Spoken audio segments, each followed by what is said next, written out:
show today. It is my pleasure to introduce one of my new friends. Sorry about that. Hold on. Sorry. I had your microphone off. Took me a second.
Hello, and welcome to our show today. It is my pleasure to introduce one of my new friends, Gabby Martino from Disability Rights, North Carolina. Welcome, Gabby, and thank you for being here this morning. Of course. Thank you so much for having me. You're welcome, and I know you work for Disability Rights, North Carolina. Can you tell me your title and how do you get involved with working for Disability Rights? Absolutely. So I am an advocate with Disability Rights NC. I was formerly our outreach specialist. So as an advocate, I travel the state of North Carolina, monitoring in some of our facilities. I also do a lot of community outreach and education. And these days, I'm doing a lot of work on the Affordable Care Act as a navigator. So I am doing a lot of education, teaching people about their rights under the new law, and then I am also helping people with one-on-one appointments to help them sign up for insurance. So, well, good. And we may be talking a little more about affordable housing as the show goes on, because that is very important for anybody, but especially for people with disability. Yeah. So I'm glad you are here and you are working with that project. Let me ask you this. The disability rights is for people with disability in particular, but what can disability rights offer people with disability or other people who may be connected with a disability? yeah, absolutely. So it's a really good question. There are, you. sure. There's 1.9 million people in the state of North Carolina who have a disability. It really is the largest minority population, and we consider all of those individuals to be our clients at one point or another. All of our services are completely free. We do really the core of any protection and advocacy agency or PNA is to make sure that people who are living in facilities are safe, and that they are free from harm. So back in the 1970s, there was a very famous Willowbrook story that really was the start of Geraldo Rivera's career. Yeah. So it's the outrage that came from that Willowbrook event. You know, these children were living in an institution that were 2,000 kids over capacity, not being appropriately treated for, really being neglected. There really came this kind of outrage in the community. You know, this idea that we can't treat people with disabilities like they're inhuman. Yeah. So one of the things that stemmed from that was the protection and advocacy system nationally. Yeah. So today, the PNA, Protection and Advocacy Agency in North Carolina, is Disability Rights NC. It is our core mission to make sure that people who are living in facilities are safe and that they're free from harm. But over the years, we've really stemmed from that. We do a lot of other work now, things like information and referrals. So you mentioned housing earlier. So Yeah. if you have questions about housing or education, actually one of the largest things that we do, about 27% of all of our cases deal with special education. It could be employment. Yeah. It could be you would just have a general question about your rights. You know, there's been a lot of transition from LME to MCO. You know, Yeah. people who are confused by that transition, who just want to know what my legal rights are. Yeah, and you put up a very good question because a lot of people with disability don't really know that they do have rights because they may be living at home or they may be living at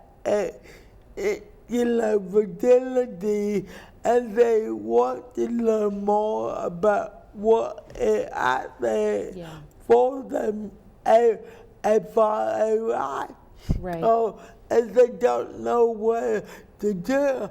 So I'm glad you are here to give more information. And I know that education is very important for everyone, but for people with disability, knowing that they have a right to educate is very important to know. It's funny that you mentioned that because I have done presentations in all 100 counties in our state, and the most common thing I hear, I always say from Murphy to Manio, is people say, I didn't know I had any legal rights. They say that to me all the time, and it's really very, very interesting. There are over 20 different definitions of disability in federal law. And people will say, well, I don't receive Social Security disability, or maybe they were a veteran and they say, well, the military says I'm 30% disabled, which I really don't understand how any of that works. No, but the point is we use the bigger, the most broad definition, which is the Americans with Disabilities Act definition. So really people don't understand that everything from diabetes, asthma, Parkinson's, arthritis, all the way through to mental illness, traumatic brain injuries are all protected disabilities under the ADA. So it's interesting when I talk to people that say, you know, well, I have arthritis, I don't have a disability. In certain situations, the ADA could protect your legal rights because arthritis is a disability. So it gets very, very, very big. Yeah, and I'm glad that you brought up the American with Disability Act because they could be very helpful to people who may not understand their disability or where they can go to find if their disability fall under ADA. So I'm glad that you give it a broad definition of, you know, information about what can be defined as a disability under the ADA law. Yeah, absolutely. And the interesting thing, the unique thing about Disability Rights NC is that we protect people with all disabilities, but we also don't have any income requirements or age requirements. So really, our two requirements are that you live in North Carolina and that you have a disability. And even then, we still could offer technical assistance to providers or, you know, even caregivers who have questions. That is great, and I'm really glad you are here because there may be a audience member out there wondering where they could go for legal advice. Maybe they are having trouble with a vulnerable housing or getting a job or maybe just having trouble legally with knowing where they could go to vote or if they can vote. I always tell people to start with us. We are a really big agency, but we're also kind of small. We're an office of only about 30 people serving 1.9 million people. So it's a really big task order, but what I do tell people is start with us. Even if we don't have the capacity to take your case for direct legal services, we do have an amazing information and referral program. And you can also find a lot of information on our website.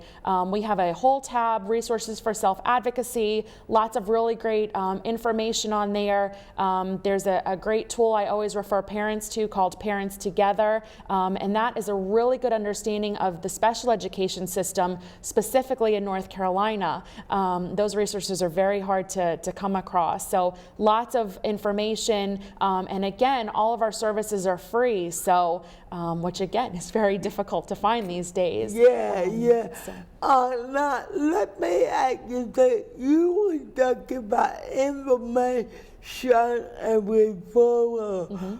Do the people need to call your office and do they talk to the reception about referral, or is there someone in charge of that particular information? Yeah, so that's a great question. So everything starts with our reception team.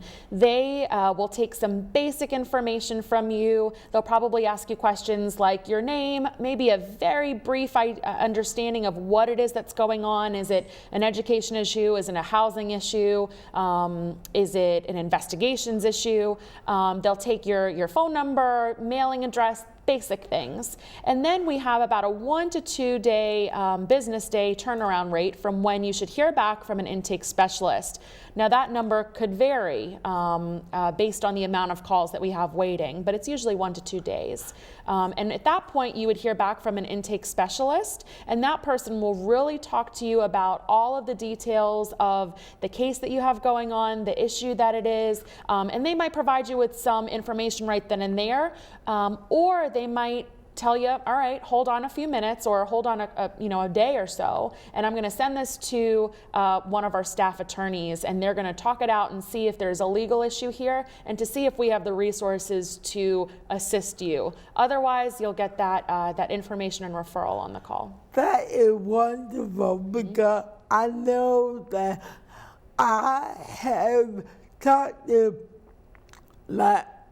friends who have disabilities, and they, may have an issue that has been bothering them, and they don't know where to go, and it may be legal, and where are you a disability rights, North Carolina, and they go, no, what do they do?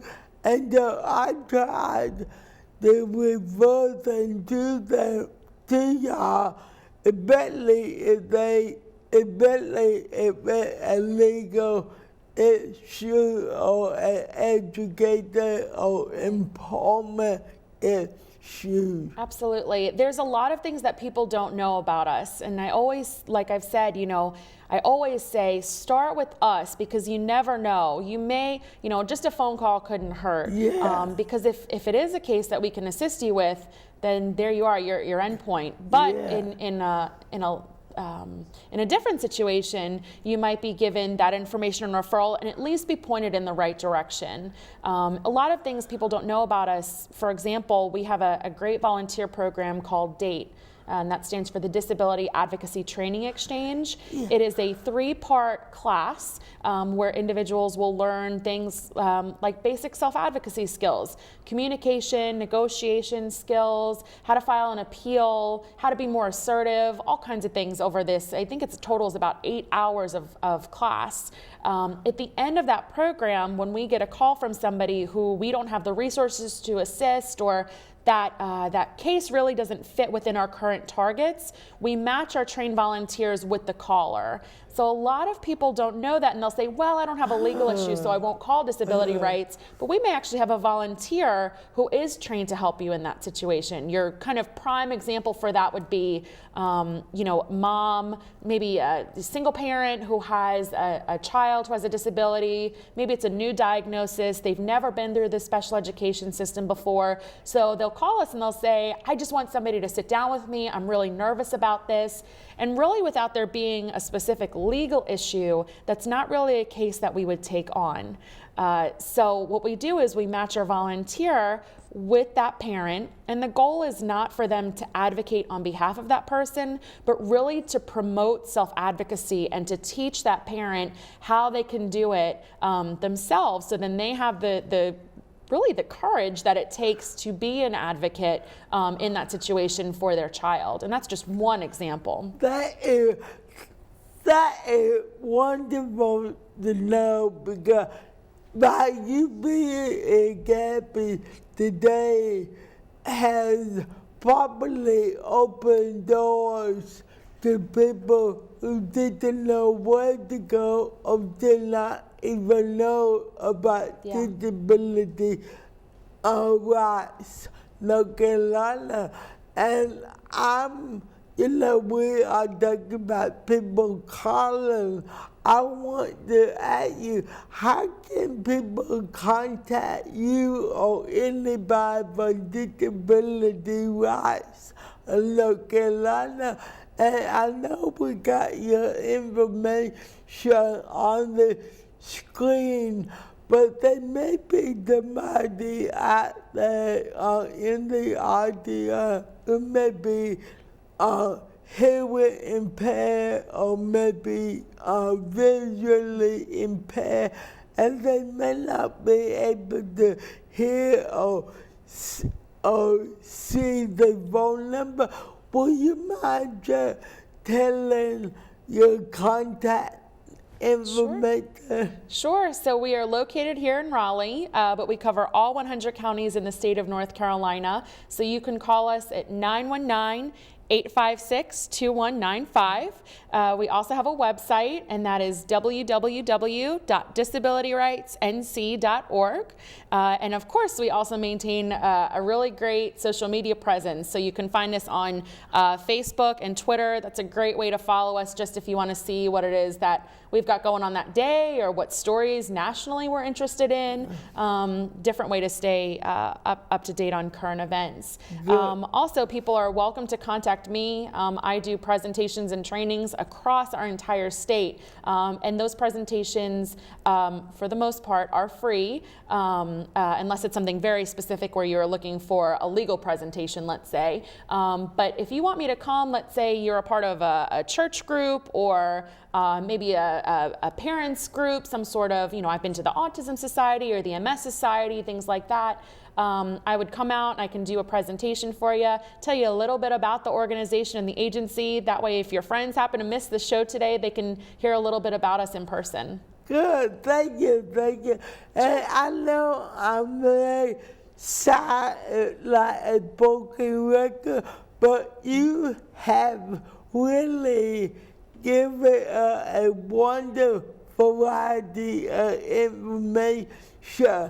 I'm going back just a little about the training program about self-advocacy. Could you elaborate with that and tell maybe how people who may be advocating for themselves could get involved with that kind of training? Absolutely. So we do trainings across the state of North Carolina. You don't have to come to Raleigh to do that training. Our goal eventually is to have coverage in at least one volunteer in every county across the state. So people can contact me, again, go to the website, or you can, I even have my own Facebook page. It's facebook.com/askgabby, Gabby. You can find me there, you can ask me questions, and you can also sign up for the DATE program there. So go ahead, call me, contact me, and what I would do is I'd put you on a list that I have of people who are interested in. When we schedule something in or around your area, I'll be sure to contact you to make sure that you are registered. You can also go on our website and sign up for our newsletters and to be maybe on our e-news list as well. That is a great way to stay up to date on what it is that we have going on, upcoming events, cases that we currently have going. Great way to stay informed. Thank you, and I'm glad that y'all are on Facebook and Twitter, because a lot of people, believe it or not, go that way. And with you telling your information, hopefully people will go to your Facebook and ask you about the training. So I'm glad you gave us that information too. Sure. I know that Facebook is a great way to connect. Yeah. My mom has multiple sclerosis, and a lot of times she is able to get up and go out and go to a support group meeting in person. But I do know a lot of times when she's maybe not having a great day, she really does rely on that connection to find support through her friends, really not just in North Carolina, but all over the world, who can understand the situation that she's in and she's going through, and she can say on Facebook, I've had a bad day today, and connect with people. So it's a great way for somebody who might not be able to get out of the house all the time, or really wants to stay informed kind of in an informal way instead of having to go to a meeting or do something like that. Yeah, and I love Facebook because I love to chat with other friends and family, and you all are a great way to connect with people that you don't normally see or you can't see.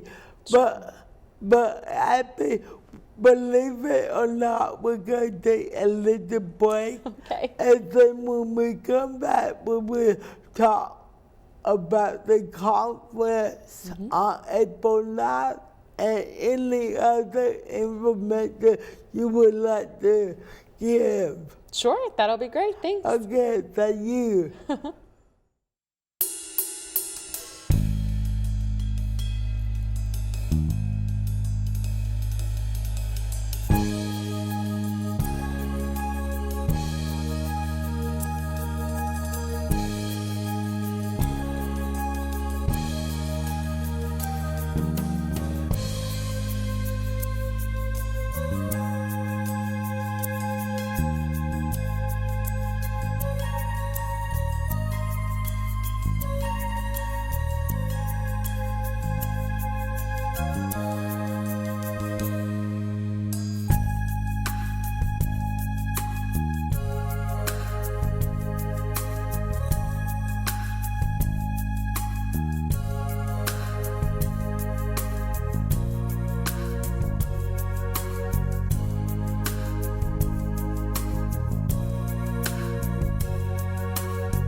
Hello and welcome back to our show today.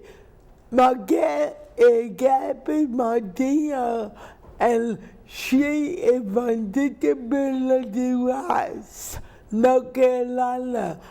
Gabby, we were talking just before the break about different things like affordable housing, training.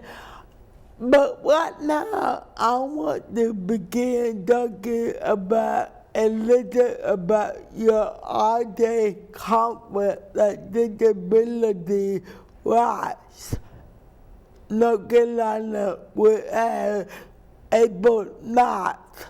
And I want to know what it is and how people can get involved, or maybe they want to go but they don't know where to look for the information. Sure. So we are having our first ever conference. Like you said, it's going to be on April 9th in Chapel Hill. It is going to be at the Friday Center, which is just a little bit, in the same area as UNC, if you know that, are familiar with that area.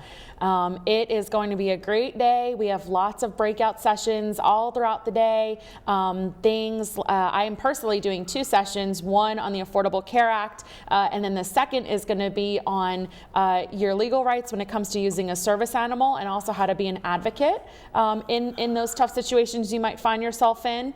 We are also having 2 great speakers. Our first speaker of the day in the morning is going to be Michael Bailey.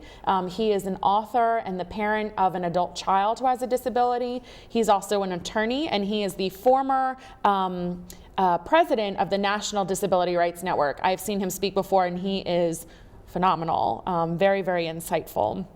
And then the second speaker of the day, who I think is also going to be really interesting, is Lois Curtis, who is the named plaintiff in the Olmstead case.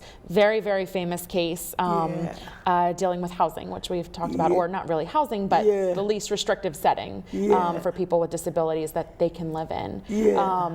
So very, very interesting. Lois is a self-advocate. She is also an artist, and she'll have lots of her artwork on display, and also some for sale. So she should be a great speaker as well. I'm really looking forward to it. Yeah, well, that is wonderful, because when we were involved with self-advocacy, and I was the executive director of the state Association of Self-Advocates in North Carolina, my husband and I went to a conference, and Lois was there. Oh, great. And we got to meet her, and it was like right after the staircase, and at that time, she was very famous, and she still is, but it was like she was new, and so we met her, and it was very interesting to hear her story, and I'm so glad that she is still alive and doing so well, because that was really a hard case, and a lot of people didn't really believe in it, or didn't feel like she could win, but she won with a wonderful attorney. Absolutely. It's one of the things I always teach in my self-advocacy classes is that it only takes one person to be that squeaky wheel, to be that person to speak up. And in a case like Lois, she might have been the person to speak up, but look how many people's lives that case has impacted now. So really that's all that any self-advocate is. You are that person who's going to speak up, and you want to change things for yourself, absolutely, but you might be changing things for the people around you as well. Oh yeah, and I'm so glad we are talking about advocacy because even though I'm not involved with the association, self-advocacy is still part of our lives, my husband and mine.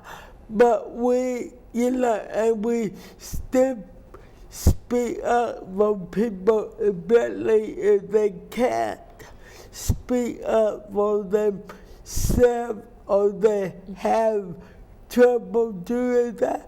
We try to help. And so I'm glad we are talking about that. Now, I want to ask you, you say you were involved with Affordable Housing Act.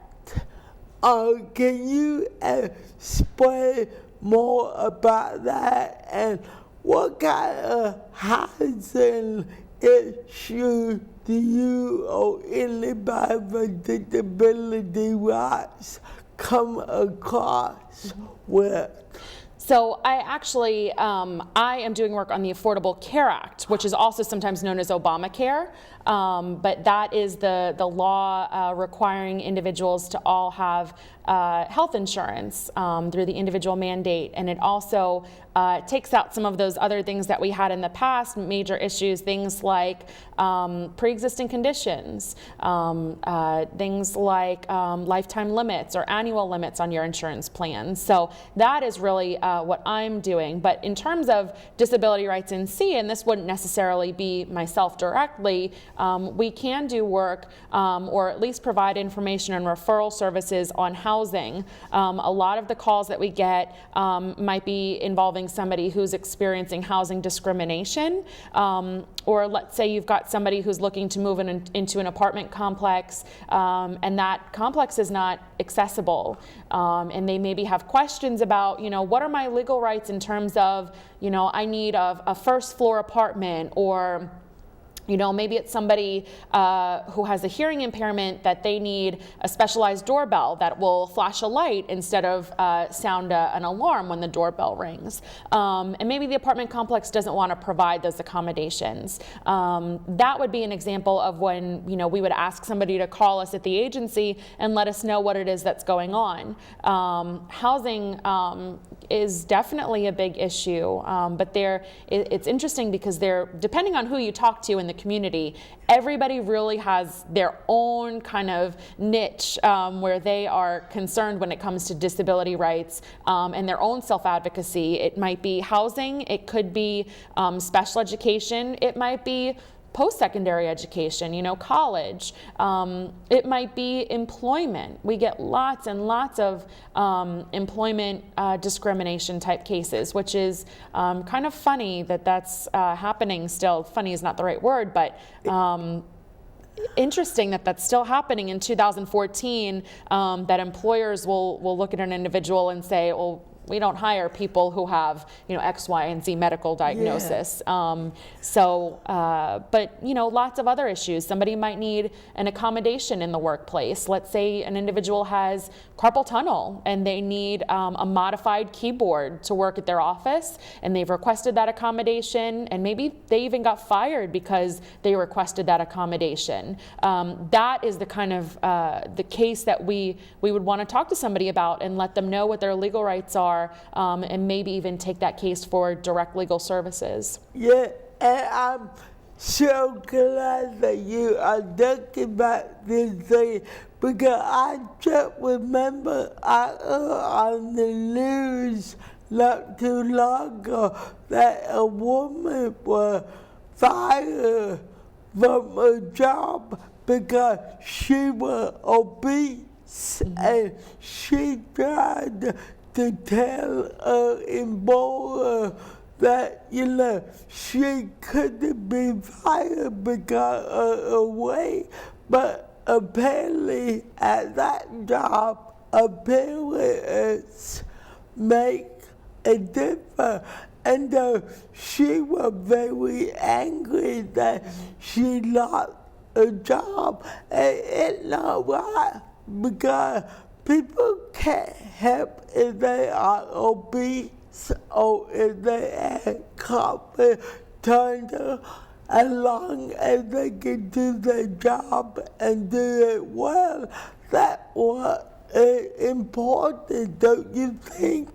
Yeah, absolutely. I think you said something really important in there, and that's, you know, can they do the job? And the really key to that is, can they do the job with or without an accommodation, and do it well? Everybody should work if they want to work. And it's interesting, most people want to work regardless of their disability, and they should have that right with or without an accommodation, if they need that accommodation. But it is interesting that you hear things like that. But the really important thing about the Americans with Disabilities Act is that it not only protects you if you have a disability, but also if you have a history of a disability, or even if you don't have a disability, but you can be regarded as having a disability. It sounds like in this woman's case, she didn't necessarily have a disability, but her employer regarded her as having a disability, and that's the interesting distinction there. Yeah, and you brought up a good point about the ADA, because a lot of people, and I know we talked about this before, you and I, but a lot of people with disability do not know the ADA law, American with Disability Act law, and they need to learn it or go to like disability rights and see to find out more, because in the long run that can help them in any situation. Absolutely. We have many free resources on our website. The conference is a great example of continued learning and education. I really, I always talk about, knowledge is power. The more you know, the better advocate you can be. Yeah. I always compare it to kind of like, I don't know anything about football. I just don't know anything about football. And if I am standing in a room full of people that are all talking about football, I'm going to be that person that kind of melts into the back of the room and doesn't really have a whole lot to say. But if I start doing my research, which I probably won't ever do, and I start maybe watching some games and maybe even going to some games, I suddenly will have these things to say about the topic. And when I'm in that room full of people who are talking about football, I'll have something to say. And it's the same when it comes to disability rights and Section 504 or the Americans with Disabilities Act. Start going to events where you are educating yourself, where you are learning, where you are taking in this information, and suddenly you'll start to see that when you're at these events or in these rooms full of people talking about laws or policy or discrimination, you'll have something to say. So go out, go to our website, check out our materials, read the newspaper, come to our conference, come to different things, go to different things that really you're going to immerse yourself in the disability rights movement.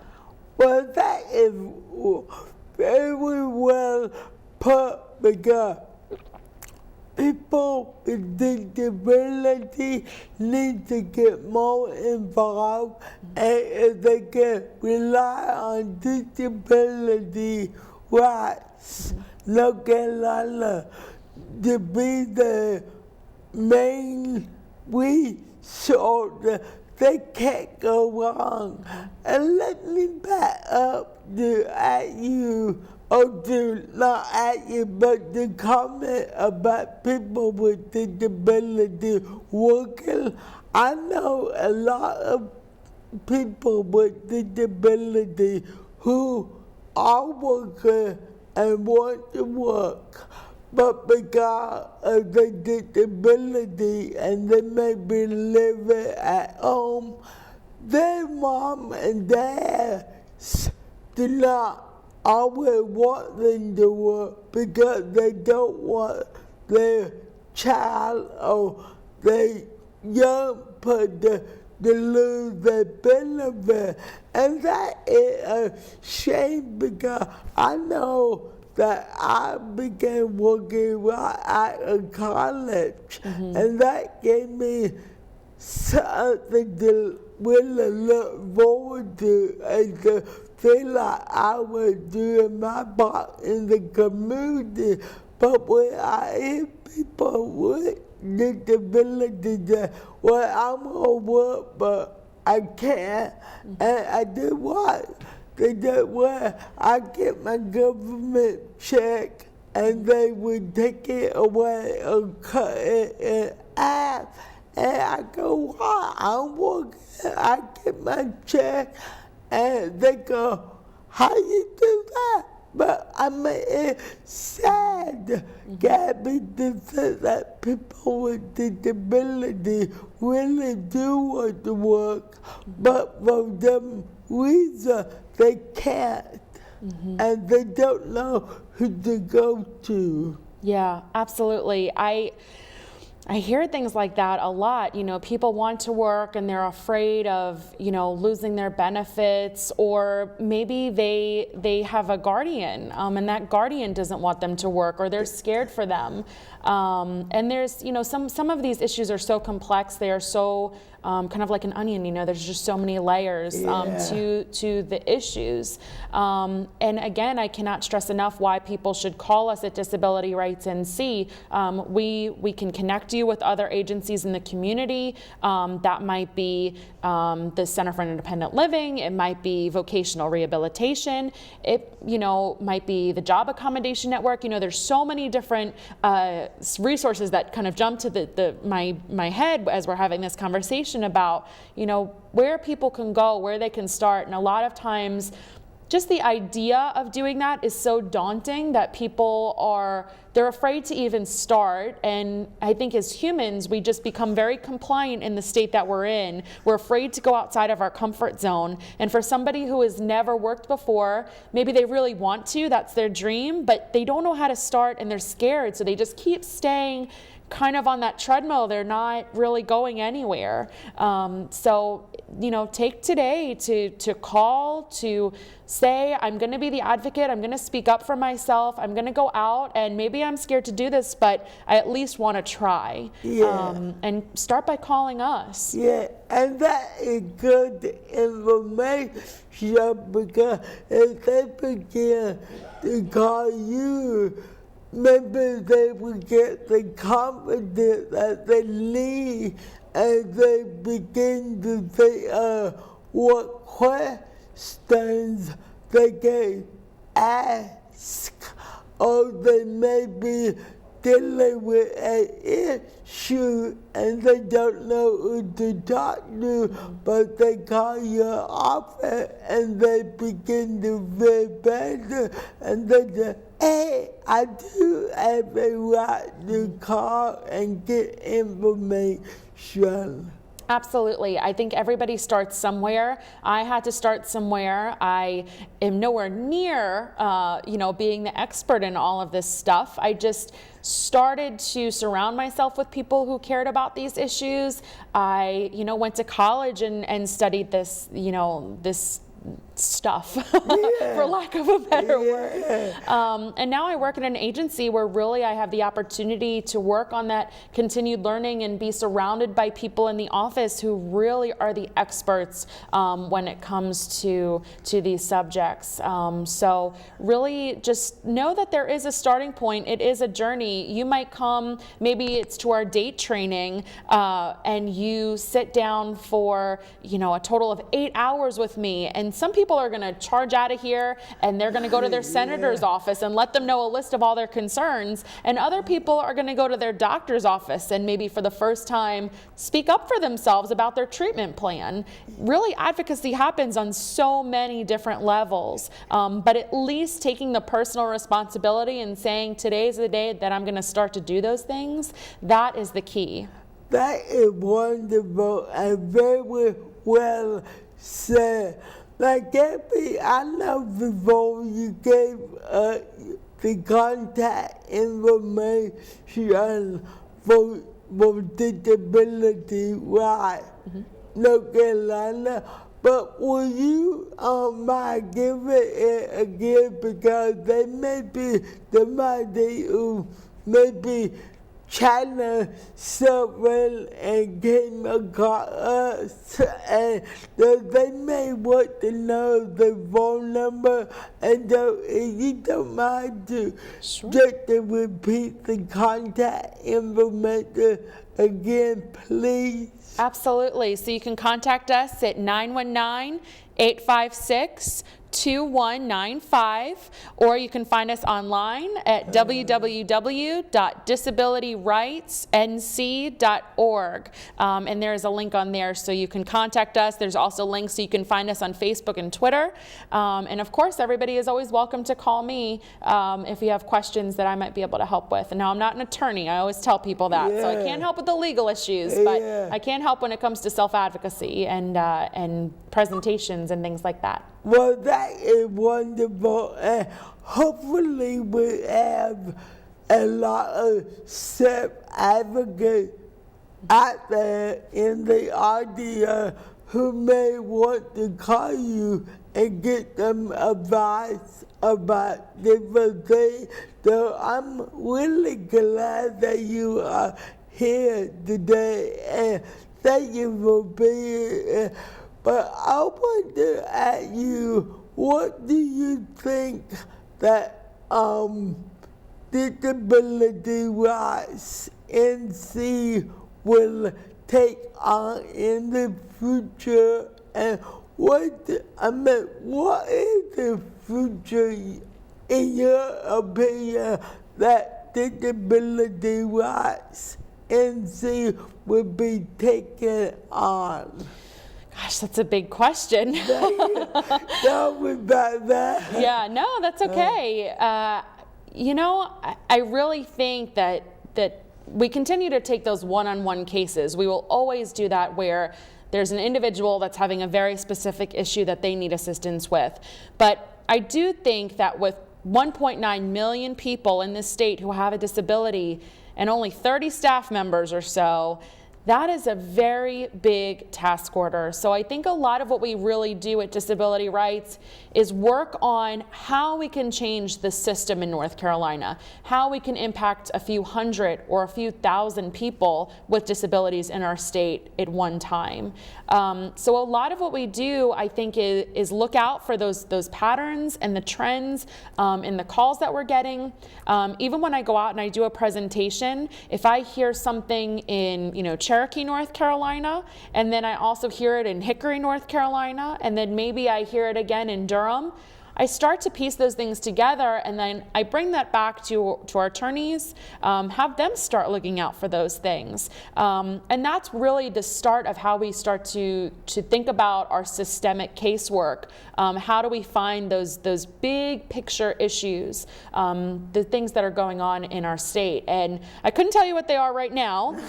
We, of course, have lots of cases that are active, some things that probably people have seen in the news that they might not have associated with our organization. And again, you can find all of our recent cases up on our website, all of our current events. But that's, kind of looking out for the big picture, how we can change the state for the better. And another way we do that is through public policy. We do have a director of public policy, and she is always, looking for how we can impact those big policy state changes in North Carolina. And I didn't talk about our policy blog, but as well as our Facebook and Twitter accounts, we do have a blogger, so people can follow all of the things that are happening legislative-wise in North Carolina that may impact people with disabilities. So you can find that on the website as well. That is wonderful, because I am a blogger and I love to do my blog about self-advocacy. And our friend Todd that worked with us, he has a show on Wednesday night called Monkey Time, and he always looking for issue, so he may be going to the blog to see what is up with the legislature. because when Todd is talking about legislature, he got smoke from his ears. Absolutely. So it may be visiting that blood too, but I'm glad you gave more information about the policy because a lot of organizations with people with disability involved with them, they do like to talk about policy issues, and by you saying that y'all have input to deal in that kind of situation, it's good to know. Absolutely. We, if I haven't said this already, we operate as a nonprofit organization. We're licensed as a 501c3 organization. So because of that, we are governed by a board of directors. So if you are somebody who you feel you have a lot to say about policy, about things that are going on in your community, and you want to really impact our work in the way that we impact the community, we do have open board seats right now. People should check out our website for more information about that. But maybe if that's not right for you, we send out surveys every year throughout the community. I personally read each and every survey that comes through. Last year was over 800 of them. Wow. Where people can tell us, really have that forum for telling us what's going on in the community, and really the community decides what our targets are going to be for the coming year. So if there's an issue, if there is something that's going on that you want to speak up for yourself, or your family member, or just people you see in your community, sign up for our newsletters and look out for that evaluation that will go out. Typically they go out over the summer. Yeah, well, I'm so glad that you are letting people know about online newsletter, because that is the way to go really right now. And people who may not can get out and go to your office, that is a good way to be in contact with the office as well as the website. And I'm glad the newsletter is there for them to read too. Yeah, absolutely. And let me ask you this, how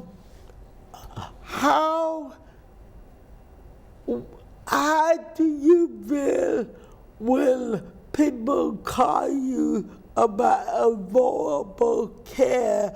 Do they talk to you directly about how to get involved, or what kind of questions do they want to know from you? Mm-hmm. And you are involved with that project? Mm-hmm. A lot of people are really confused about the law. So, for example, people will say things like, I heard about the Affordable Care Act, but, what's the difference between that and Obamacare? And people don't realize that they're two in the same. So I get questions that are very, kind of more basic like that. Yeah. But then I get much more complex questions. People that say, well, I'm a family of 6 and I make $50,000 a year and I have coverage through my job, but my wife doesn't, and I have 2 children who receive CHIP and 1 child who doesn't have insurance because they're 19.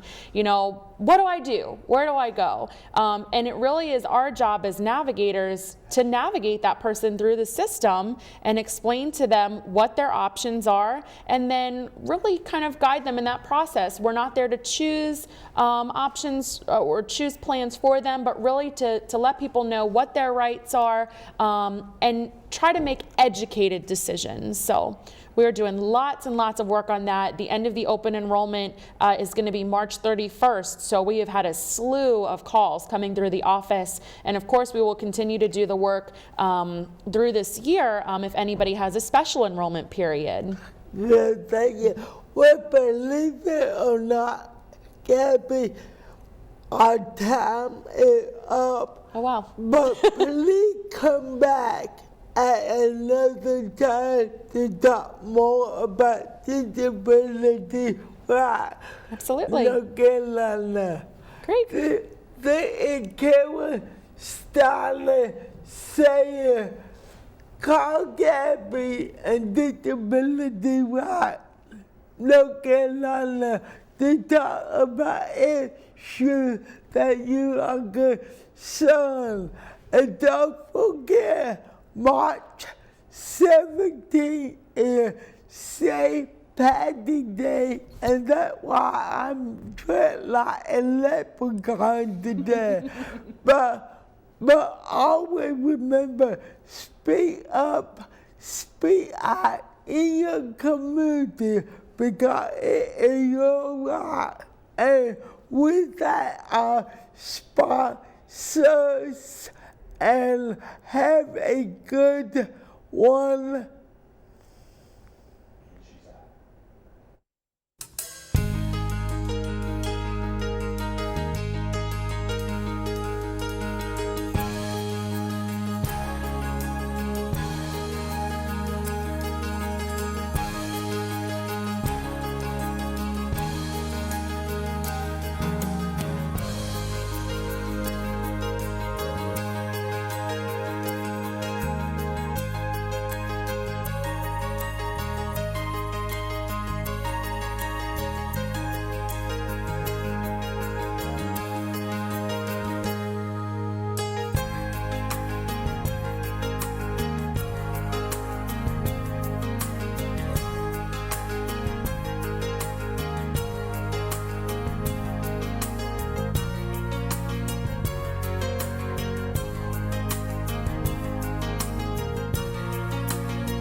What, Jeremy? That's all right. You got the point got across. Oh, okay. And I didn't notice. It just seemed What? like a conversation, so The point I got messed up across. too. But I don't think people Yeah. notice those things. So don't worry about it. Well, you come back again because Sure. you really did a great job, and I'm so glad I know who you are now. I know, me too. I've seen you, but on TV. Yeah,